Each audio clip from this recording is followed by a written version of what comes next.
Buenas tardes, iglesia. Dios les bendiga. Hoy estamos comenzando la segunda cuarentena que se ha decretado, así que estamos en casa todavía, disfrutando de la familia y disfrutando de tener tiempo para muchas cosas que antes no teníamos.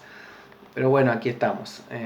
Como iglesia hemos empezado a estudiar el libro de Éxodo, la historia impresionante de Dios sacando a un pueblo, a su pueblo amado y escogido, de allí de la nación de Egipto, la cual era potencia mundial en aquel entonces, en la nación más prominente y poderosa, y bueno, y había llegado a esclavizar al pueblo de Dios. El pueblo de Dios estaba siendo numeroso, estaba creciendo a una tasa mayor que la que crecían los egipcios, y los egipcios empezaron a tener miedo de los israelitas.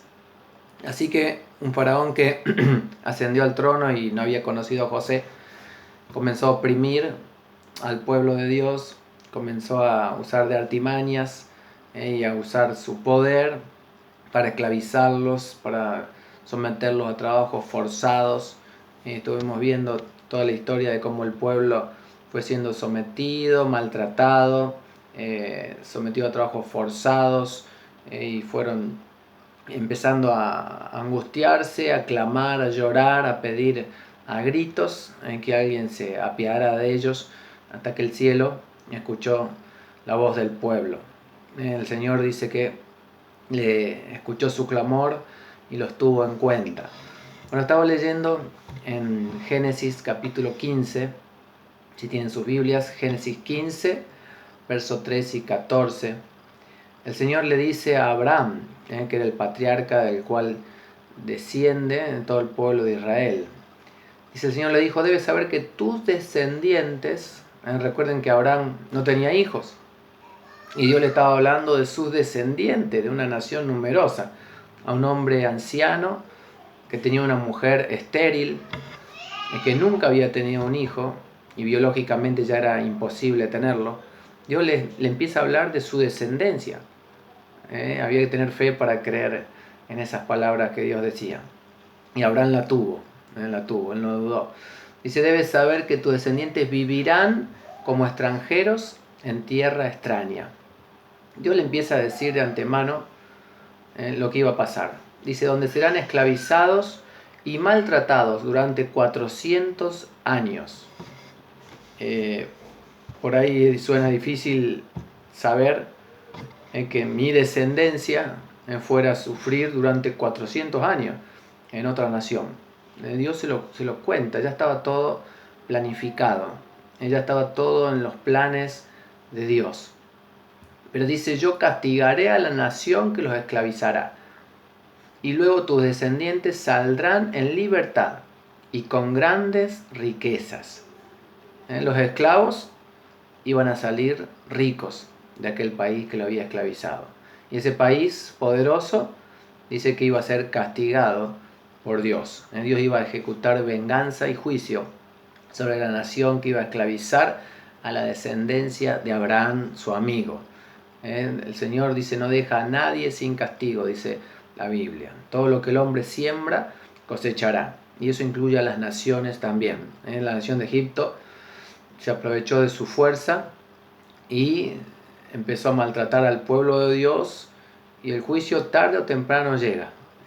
400 años maltrataron al pueblo de Dios, y a veces parecía que Dios estaba dormido, desentendido, olvidado del asunto, pero no. El Señor estaba pendiente de todo. Inclusive ya se lo había dicho a Abraham antes de que el pueblo de Israel existiera. Dios ya le había revelado a Abraham que su descendencia iba a estar 400 años en una nación extraña, donde iban a ser esclavizados y maltratados. Esto me hace pensar en qué increíble es el propósito de Dios para mi vida, para la tuya. Fíjate que Dios tiene todo en cuenta, lo que tiene planeado para tu vida, hay obras preparadas, hay un diseño, hay un plan para tu vida, nada escapa a a los propósitos de Dios, a sus planes, los cuales no pueden ser frustrados. Incluso el propósito de Dios para mi vida incluye a mi descendencia también. Dios está pendiente de mi descendencia. Hay una herencia espiritual que vos y yo vamos a dejar a nuestros descendientes, y es muy importante pensar en eso. Cuando el Señor le revela a Moisés allí en el monte, cuando le estaba dando los 10 mandamientos, le dice que él muestra su amor cuando los padres, dice, son obedientes y me aman. Yo muestro mi amor hacia ellos y a su descendencia por 1000 generaciones. Y la descendencia de Abraham, habían pasado 400 años, y el amor de Dios por Abraham ahora estaba bendiciendo a todo el pueblo. Por la fe de Abraham, por la amistad de Abraham con Dios, ahora toda la nación de Israel, la cual no estaba teniendo en cuenta a Dios en ese momento, pero gracias a la fidelidad de su patriarca, hoy estaba siendo bendecida. ¿Qué herencia le voy a dejar a mis hijos yo? A mis nietos, bisnietos, hasta 1000 generaciones, dice el Señor. Que pensemos en eso, que podamos dejarle a nuestros hijos una buena herencia, que podamos amar y obedecer a Dios de tal forma que Él se complazca en bendecir mis descendientes por siglos. Eso es una de las cosas que estuve pensando.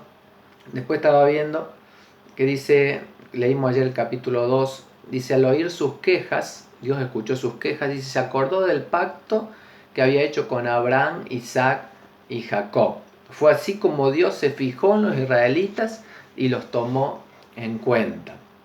Y pareciera como que Dios se acordó recién ahí del pueblo y que estuvo olvidado 400 años de ello, y que permitió que pasara cualquier cosa y como que Él no hubiera estado en el control, y que recién ahí él se fijó en los israelitas y los tomó en cuenta. En realidad es un decir en la forma de expresarlo, pero no es que Dios se olvidó del pueblo, no es que Dios no estaba en el control, no es que Él no sabía lo que estaba pasando, sino que Él tenía todo preparado de antemano. A veces Dios permite que nosotros suframos. Dice en Pedro, si sufrimos según la voluntad de Dios, encomendemos nuestras almas al fiel Creador y hagamos el bien.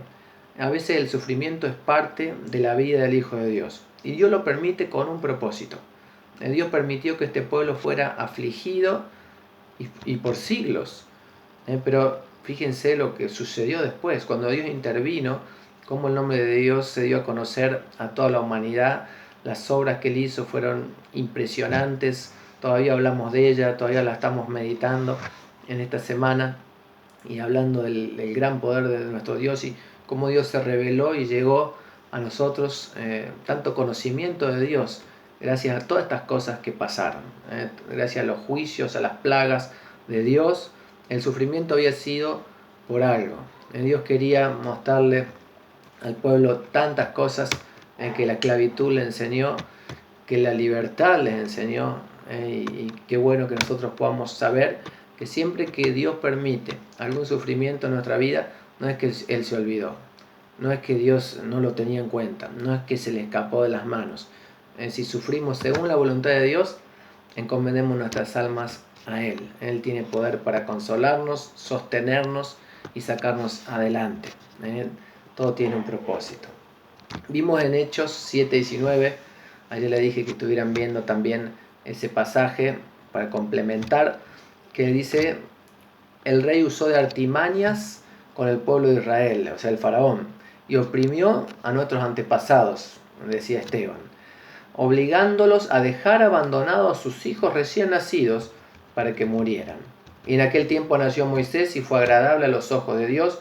Por 3 meses se crió en la casa de su padre, y al quedar abandonado, es como que, no sé cómo hizo el rey, pero dice, usó de artimañas para inducir al pueblo de Israel a abandonar sus hijos recién nacidos en el río, como una ofrenda al río, el cual era un dios para los egipcios. Y la madre de Moisés, por la fe, era una mujer de fe, el papá de Moisés, un hombre de fe, que creían en Dios, dice que no temieron, dice en Hebreos capítulo 11, no temieron al edicto del rey, del faraón, y escondieron a Moisés por 3 meses. Pero llegó un tiempo que no se podía esconder más. Y fueron, dice, obligados a dejarlo abandonado. Es como que tuvieron que ofrendarlo también allí al río, y Moisés quedó allí a la deriva. Pero esta mujer tenía fe en que Dios lo iba a cuidar. Le hizo toda una canasta allí para que él quedara flotando en el agua y esperando el obrar de Dios para que Dios lo rescatara, y así fue. Y la hija del faraón luego lo adoptó, lo crió como a su propio hijo. ¿Qué quiere decir esto? Que fue criado como un príncipe egipcio. Y dice, fue Moisés instruido en toda la sabiduría de los egipcios. La sabiduría de los egipcios era de la más imponente que había en aquel tiempo. E incluía también todo lo espiritual, todo el ocultismo, toda la adoración y el culto a los ídolos, que en Egipto eran muchos. Inclusive había unos lugares que se llamaban casas de vida, donde toda la realeza tenía que iniciarse allí y empezar a aprender cómo adorar, cómo ofrendar a los ídolos, cómo había que hacer el culto a todas las deidades. Y Moisés, dice, fue entrenado en toda la sabiduría, incluía también todo esto acá. Pues el faraón era también considerado un semidios y era el encargado de honrar a todos los dioses que mantenían supuestamente el orden universal en todo el mundo, en toda la creación. Así que Moisés fue instruido en toda esa sabiduría, pero tiempo antes había sido instruido por su mamá. ¿Quién lo había criado? La hija del faraón le dijo a la mamá de Moisés: críamelo y yo te voy a pagar. Así que la primera enseñanza que Moisés recibe es la de su papá y su mamá, que le hablaron ¿de quién? De Dios. Y dice en Proverbio: instruye al niño en su camino, cuando fuere viejo, aún en su vejez, él no lo va a abandonar. Qué importantes fueron esos primeros años. Luego pasó por todas las universidades de los egipcios y por toda la sabiduría de los egipcios, por todo el culto, toda la adoración a los ídolos, toda la magia que allí se practicaba, pero nada de eso pudo quitarle lo que sus padres le habían enseñado desde muy pequeñito, desde bebé hasta los primeros años de su vida. Así que presta atención a tus hijos, que ellos reciban la instrucción correcta, para que después nada ni nadie pueda apartarlos de buen camino. Así que Moisés crece, después de que era un hombre poderoso en obra y en palabra, y era un gran candidato al trono en Egipto. Se le ocurre ir a ver a sus hermanos y resulta que es como que siente que Dios lo quería usar para rescatar al pueblo de Israel, y él, en sus fuerzas, en su capacidad, en su estatus, confiando en sí mismo, intenta comenzar a librar o proteger a sus hermanos de sangre, pero le sale mal y tiene que huir de Egipto a la edad de 40 años, y se refugia allí en Madián, donde, casualidad, no es casualidad, era provisión de Dios, había un sacerdote allí con 7 hijas, se casa con una de ellas, y allí tiene hijos y vive 40 años más. Nos encontramos en el capítulo 3 con un Moisés de 80 años, 40 años pastoreando ovejas en el desierto, las ovejas que ni siquiera eran de él, eran de su suegro. Pasó de estar en el palacio y tener todo a pastorear la oveja de su suegro durante 40 años. Y un día, en la montaña que hoy les pasé las fotos, en la montaña del Sinaí, en el monte Horeb, se le aparece un fuego milagroso, un fuego que no consumía la zarza, y ahí estaba Dios. Y él se acerca a mirar, se acerca a ver qué pasaba, que no se quemaba esa zarza, que en un minuto tendría que haberse consumido, y seguía ardiendo. Y bueno, cuando se presenta y Dios lo ve venir, le dice: Moisés, Moisés. Y Moisés se asusta en un desierto, que una zarza te hable a través del fuego. Debe haber sido para asustarse. Pero dice: soy el Dios de tu padre, de tu papá. Soy el Dios de tu papá. Y les recuerda su infancia, les recuerda a sus padres que le habían hablado de este Dios, del Dios de Abraham, de Isaac y de Jacob. Y se presenta allí el Señor como el Dios de sus antepasados. de Abraham, de Isaac y Jacob, los patriarcas del pueblo de Israel. El Dios de sus padres, el del cual le habían hablado durante su infancia y que él todavía tenía memoria de las cosas que le habían enseñado de él. Y le dice, mira, te elegí a vos para ir a librar al pueblo de Israel. Fíjate que estoy escuchando el clamor del pueblo, estoy escuchando cómo sufren, cómo los maltratan, y yo voy a juzgar a la nación de Egipto, y vos sos el elegido para ir a sacar de allí a mi pueblo. Resulta que es como que nos mandaran a nosotros a Estados Unidos a sacar de allí a 2 millones de personas y hablarle al presidente, decirle, me dijo Dios que deje ir a estas 2 millones de personas, me las voy a llevar, porque el Dios de nuestro antepasado dijo que usted las tiene que dejar ir. Y sí, hay que entenderlo, Moisés. Después de estar 40 años allí en el desierto, de pronto que alguien te diga, mira, soy el Dios de tus antepasados, tenés que ir a librar a mi pueblo, a aquella nación de la que tuviste que salir huyendo, pero anda que yo voy a estar con vos. Bueno, requería esto de una fe muy grande de parte de Moisés, pero Dios lo había elegido por algo. Por supuesto que empezó a poner excusas y a tratar de zafar de la situación, pero Dios, que es el Señor y que no es que da consejos, sino que ordena, le dice, disponte a partir. Le da una orden. O sea, Moisés estaba con trabajo, con familia, con esposa, con hijos, estaba sentado, hacía 40 años que estaba cómodo ahí. Dios dice, disponte a partir. No le preguntó si quería ir. Le dijo, te elegí a vos y armá la valija y disponte a partir. Tenés que ir a Egipto y hablar con el faraón de parte mía y sacar a mi pueblo de allí. Ya era una cosa, una odisea, algo que requería de mucha fe y de mucha valentía, de mucho valor para realmente obedecer esta orden de Dios. Pero Dios es Señor, Él nos sugiere, Él nos pregunta, Él manda. Eso estamos viendo con los hombres, en las reuniones de hombres, que Dios es Señor, es el Kyrios, es el que ordena, el que manda en nuestra vida. No podemos decirle Señor, Señor, si no hacemos lo que Él nos manda. Que podamos realmente llamarle Señor y ser obedientes a Él. Dios no nos sugiere, son mandamientos los que hay en su palabra. ¿Qué es un mandamiento? Algo que Dios nos manda a hacer, no una sugerencia, no un consejo a ver si lo sigo o no lo sigo. Los mandamientos de Dios son órdenes. Él es el Señor. Y nosotros tenemos, si somos sus siervos y queremos que nos vaya bien, y si realmente le amamos, vamos a ser obedientes, como lo fue Moisés. Disponte a partir. Y dice Moisés, ¿quién soy yo para presentarme ante el faraón? No soy nadie. Pero 40 años atrás él era poderoso en obra y en palabra. Y salió allí a ver el pueblo, y dice en Hechos que él suponía que sus hermanos se iban a dar cuenta de que Dios lo iba a usar a él para librarlos. O sea que él confiaba en sí mismo, en sus capacidades, en su puesto de autoridad y en todo lo que él tenía allí como un príncipe egipcio, como para decir, Dios me va a usar a mí porque mira todo lo que soy. Pero fíjate ahora, dice, ¿y quién soy yo? Ahora no era nadie. Y por eso Dios lo eligió.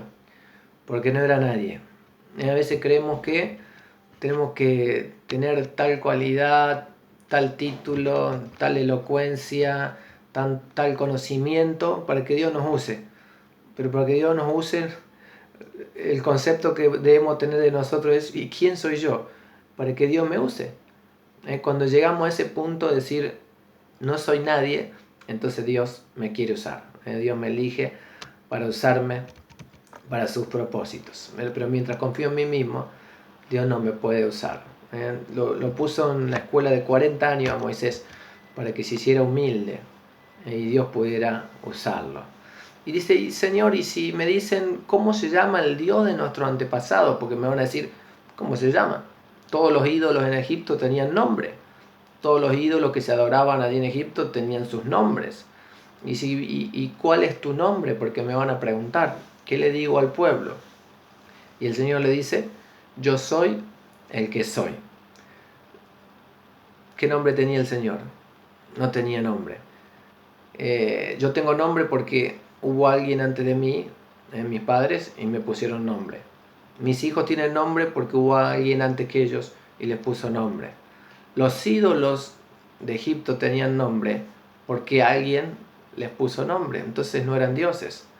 Nuestro Dios no puede tener un nombre porque no hubo antes de él nadie que le pusiera nombre. Él es el que es el Dios creador, el que existe por siempre, el que nadie lo ha creado, el que existirá por siempre, del cual provienen todas las cosas, así que Él es el que es. Ese es su nombre eterno, su nombre con el que se le va a conocer por todas las generaciones.